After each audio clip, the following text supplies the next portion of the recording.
Okay. రైతు సోదరు అందరూ కూడా వెరీ నమస్తే. నా పేరు శ్రీనివాస్ చారి, మాది మైలారం. నేను ఒక అగ్రికల్చర్ రీసెర్చ్లో పనిచేస్తాను. పని చేసుకుంటా కూడా మళ్ళీ ఈ మన వెస్టీజ్ అగ్రి ప్రోడక్ట్స్ అన్నీ నేను యూజ్ చేస్తున్నా. గత 2 సంవత్సరాల నుంచి యూజ్ చేస్తున్నా. మన ఈ ప్రోడక్ట్స్ యూజ్ చేయడం వల్ల బయట ఏ ప్రోడక్ట్స్ కూడా నేను ఫర్టిలైజర్ కానీ, డిఏపి కానీ, ఎంఓపి కానీ ఏవి వాడడం లేదు.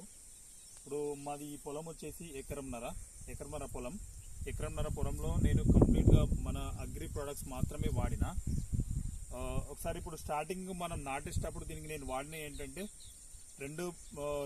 ఎకరంన్నర పొలంలో 2 గ్రాన్యువల్స్, మన ఆర్ఆర్కి 5 కేజీలు ఉంటుంది, 2 గ్రాన్యువల్స్. తర్వాత అది నాటేసేటప్పుడు, తర్వాత ఇప్పుడు మళ్ళీ పొట్టకొచ్చినప్పుడు కలుపు తీసిన తర్వాత పొట్టకొచ్చినప్పుడు ఏం వేసినామంటే మళ్ళీ 2 గ్రాన్యువల్స్ బ్యాగులు ఖాళీ మన ఉష్కెలు కలిపి చల్లినాం.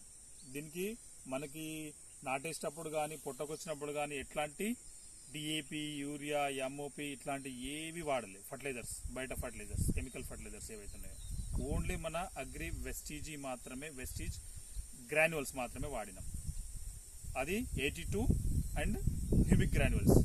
తర్వాత మనకి పూతకొచ్చినప్పుడు ఒకటి నానోటెక్, ఒకటి మాస్ అండ్ 82 ఇవి పూతకొచ్చేటప్పుడు స్ప్రే చేసినాం.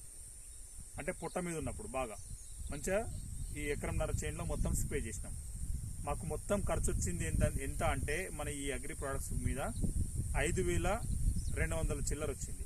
5,250 రూపాయలు మాకు ఈ వెస్టీజ్ ప్రోడక్ట్స్ పట్టినాయి. అదే ఈ ఎకరంన్నర పొలంలో మనం బయట ప్రోడక్ట్స్కి ఇట్లా యూజ్ చేసినట్లయితే ఇంచుమించు డిఏపి, ఎంఓపి, యూరియా, మళ్ళీ మిగతాకి పురుగు మందులకి వీటికి కలిపి కొట్టుకుంటే 10,000 రూపాయలు ఖర్చు పడుతుంది. మినిమం ఎకరంన్నర పొలం అంటే 10,000 రూపాయలు, 8 నుంచి 10,000 మధ్యలో పడుతుంది. కానీ మేము ఖర్చు పెట్టింది కంప్లీట్గా 5,200 రూపాయలు.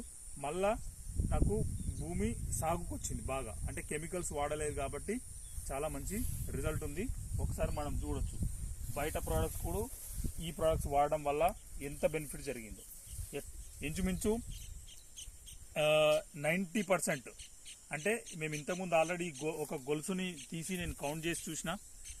ఒక దాంట్లో ఇంచుమించు 450 గింజలున్నాయి, దాంట్లో 45 తాలు గింజలు ఉన్నాయి.